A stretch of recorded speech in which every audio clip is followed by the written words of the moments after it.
guys, so now in this video, I'm going to show you guys how to change the halogen bulbs to an LED conversion on this Dodge Challenger. If you guys want to know how to do the headlights, I'll put the link for the link in the description below how to do the headlights. I made another video for that one. And for the headlights, it's only if it didn't come with the factory HID kit. But I'll show you guys the easiest way to install an LED conversion on the fog lights. Also, I always suggest LEDs on fog lights instead of an HID kit. One, just because it's plug and play, simple like this. Second one is because the number one issue I always get from customers when they do an HID kit themselves, especially on fog lights, they don't zip tie that ballast or anything. They just leave it hanging. Sooner or later, that ballast ends up falling through their splash guard somehow and ends up ripping out. Sometimes it rips out their bulb and stuff. So to avoid that, LEDs plug and play. You don't got to worry about where this box is going to go or anything. It's going to plug right in. You don't got to worry about having that heavy ballast. It's just a lot simpler to deal with. When an LED goes out, take off one part and you know what to get warranted versus when you have an HID kit and a bulb or a ballast could go out, you don't really know until you cross parts over and stuff to see. But anyways, let's get on with the step-by-step for this fog light install so that you guys can see how to change that dim, ugly yellowish color to match the nice headlights that we just did LED color. So the easiest way is going to be to go through the fender liner most likely. So we're going to have to take off a couple of clips right here. Might have to take off that bottom one also. And then pay attention when you guys do this stuff, because whoever did this car before didn't tuck this back in all the way correctly. This whole section right here should be tucked behind the fender, not in front like the rest of it does. That's why it has that little cutout right there, because this top part is supposed to tuck in just like this piece, and this bottom piece is supposed to be out so that you could put the clips like that. So a lot of the times it's good to pay attention when you take stuff out just so that it goes back in correctly, or do one side at a time so you could always cross-reference how one side should look with the other side. Okay, so yeah, we just removed those 3 clips. We use this tool to remove it. When you guys remove it with this, make sure you guys put pressure, like you can see the marks right there. Put pressure right here when you guys pull it, either up or down. Don't do like this, because then when you guys start applying pressure this way, you're gonna end up scratching up your bumper. Because the way this is arched, you don't want to end up putting a lot of force right there and marking it up. So just think about that before you guys remove the clips. So either up or down so that you make marks on the fender liner instead of on your paint. So we just took out those 3. Once you take out those 3, you could pull the fender line forward and you could reach the bulb in there to unplug it and to twist it out of place. So reach your hand in there counterclockwise to get it out. And then also, don't touch these bulbs if you just had them on, because they will be hot.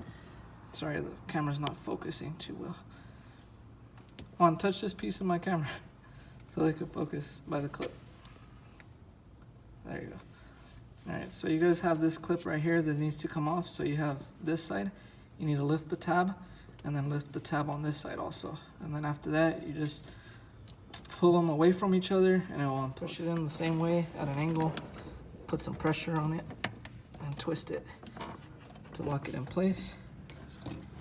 Now that it's locked in place, you take this connector. Some manufacturers put a plus and minus sign on here so you can tell what side is positive or negative. Some don't. So all you got to do is plug this into this connector one way.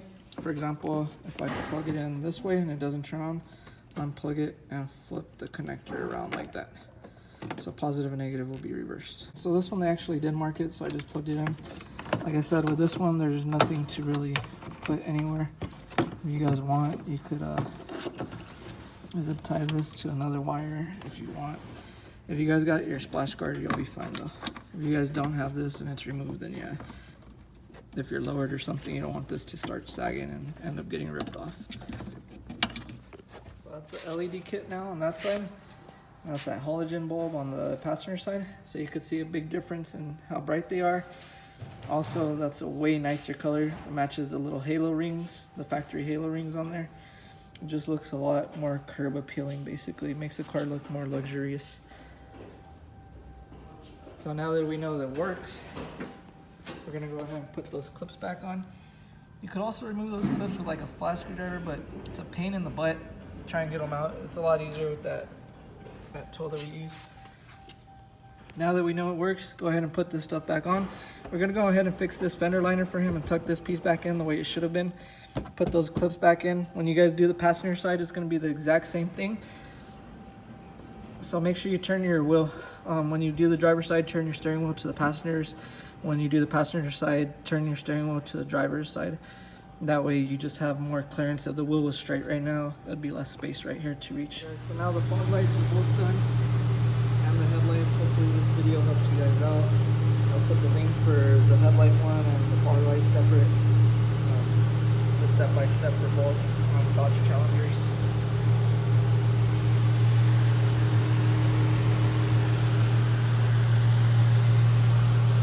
And I'll close the garage door right now and shut off the lights so you can see the light output on them. This video helps you guys out on the best lights that we suggest for this type of vehicle. If you guys liked the video, if it was helpful for you or anything, go ahead and like and subscribe to my channel, please. And if you guys do, I'll keep putting up videos like this. Alright guys, so that's the light output on these new kits. That's the view from inside the car, which I think this vehicle has 10.